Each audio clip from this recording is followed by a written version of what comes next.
Donald Trump wants NATO allies to help open the Strait of Hormuz militarily. If not, he says, the alliance faces a very bad future. His words were ringing in the ears of EU foreign ministers at a meeting in Brussels. It is in our interest to keep the Strait of Hormuz open, and that's why we are also discussing what we can do in this regard from the European side. Some EU countries have ruled out sending their military into the region for the moment. We are ready to ensure safe passage through the Straits of Hormuz diplomatically.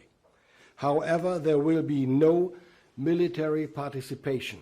France is working on an international mission to escort ships with partner countries. But President Emmanuel Macron says it would only happen when the fighting has diminished. What else can Europe do? The EU already has a mission which monitors the maritime situation in the region. EU states could decide to broaden the capacity to also protect ships in the Strait of Hormuz. What about NATO? NATO did not immediately comment on Donald Trump's warning. The German government made clear that they don't see it as NATO's war.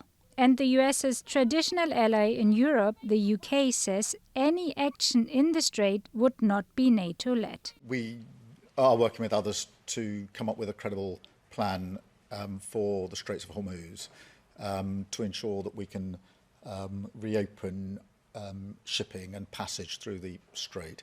Let me be clear, that won't be, and it's never been envisaged to be, a NATO mission.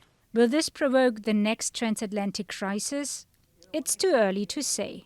Analysts say this could all just be tactics from Donald Trump. He's doing everything he can to try to exercise leverage against the countries that he'd like to bring in to the conflict. It's unlikely that the United States would leave NATO. That would be the end, essentially, of NATO. So far, the European response has been measured. Countries are trying to not upset an important ally while not being drawn into a war they don't see as theirs.